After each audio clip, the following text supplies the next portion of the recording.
ত্রিস্তরীয় পঞ্চায়েতের বিজেপির নির্বাচিত জনপ্রতিনিধিদের নিয়ে আসন্ন তমলুক লোকসভা কেন্দ্রের বিজেপি মনোনীত প্রার্থী কলকাতা হাইকোর্টের প্রাক্তন বিচারপতি অভিজিৎ গঙ্গোপাধ্যায়ের সমর্থনে বিজয় সংকল্প সভায় মেচদাতে উপস্থিত ছিলেন রাজ্যের বিরোধী দলনেতা শুভেন্দু অধিকারী। হলদিয়ার বিধায়িকাকে ঘিরে বিক্ষোভ নিয়ে শুভেন্দু অধিকারী বলেন, সব আইপ্যাকের চিটিংবাজ চোরগুলো করাচ্ছে, এরা কুকুর প্রজাতির। অপরদিকে অভিজিৎ গঙ্গোপাধ্যায়কে নির্বাচনী আচরণবিধি লঙ্ঘন করায় দোষী সাব্যস্ত করেছে জাতীয় নির্বাচন কমিশন। 24 ঘন্টার জন্য নির্বাচনী প্রচার থেকে বিরত থাকতে নির্দেশ জাতীয় নির্বাচন কমিশনের।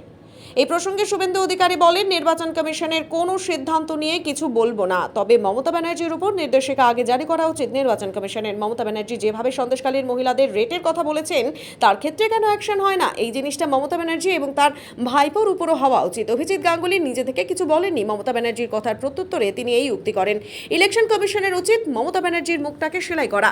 ভারত সেবাশ্রম খারাপ, রামকৃষ্ণ মিশন খারাপ, এসব শুনলেও নির্বাচন কমিশন চুপ করে থেকেছে। ইলেকশন কমিশন কি তখন ঘুমায়?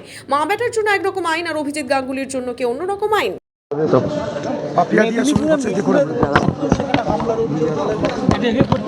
খুব অসভ্য। সকালে তাপসী মণ্ডলের সঙ্গে করেছে, দাদা সব জায়গায় করছে, ওটা করছে, এটা আইপি হচ্ছে, বাংলার লোক দেখছে।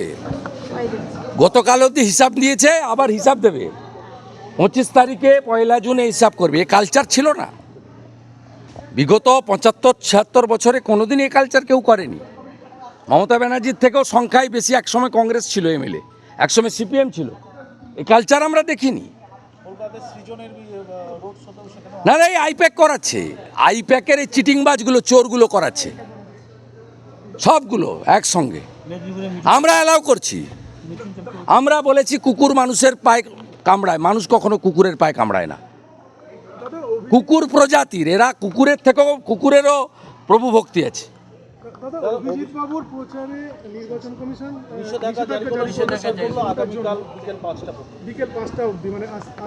না, ইলেকশন কমিশনের কোনো সিদ্ধান্ত নিয়ে বলবো না, তবে মমতা ব্যানার্জির নিষেধাজ্ঞা আগে জারি করা উচিত ইলেকশন কমিশনের। মমতা ব্যানার্জি সন্দেশখালীর মা বোনেদেরকে যে ভাষায় তাদের রেট কত বলেছেন, ভাইপো বলেছে 2000 টাকার রেট, তার ক্ষেত্রে কেন অ্যাকশন হয় না? আমরা এটা স্বীকার করে নিলাম, ইলেকশন কমিশনের সিদ্ধান্ত মানা উচিত। 24 ঘন্টা তিনি অফিসে বসে কাজ করবেন, বাড়িতে বসে কাজ করবেন, কোনো অসুবিধা হবে না।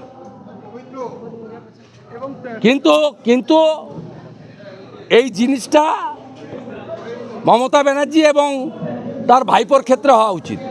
মাননীয় অভিজিৎ গাঙ্গুলি নিজে থেকে কিছু বলেননি। মমতা ব্যানার্জি সন্দেশখালীর মহিলাদের রেট বেঁধে দেওয়ার কথা বলেছিলেন 2000 টাকা, তার প্রত্যুত্তরে উনি বলেছেন ইলেকশন কমিশনের উচিত মমতা ব্যানার্জির মুখটাকে সেলাই করা আগে। ভারত সেবাশ্রম সংঘ, রামকৃষ্ণ মিশন, ইসকন, সব সন্ন্যাসীরা খারাপ, গেরুয়া বসন পড়লেই খারাপ, এসব কথা বলেও ইলেকশন কমিশন চুপ করে দেখবে। কি ভাষা বলেছে মহিষাদলে এসে, বাপ বেটা গদ্দার। ইলেকশন কমিশন তখন ঘুমায়? মা বেটার ক্ষেত্রে একরকম আইন, আর অভিজিৎ গাঙ্গুলির ক্ষেত্রে আরেক রকম আইন। সংখ্যালঘু ভোটের দিকে তাকিয়ে কি সংখ্যালঘু ভোটের দিকে তাকিয়ে কি মমতা বন্দ্যোপাধ্যায় সব কথাগুলো? কি কথা? এই যে সংঘদের উপর আক্রমণ, কার্তিক মহারাজ, কে জানেন না? আপনি নিজে জানেন। উনি হিন্দুদের উপর আক্রমণ করেন, মুসলমান ভোট পাওয়ার জন্য, আর গরিব মুসলমানদের মারেন।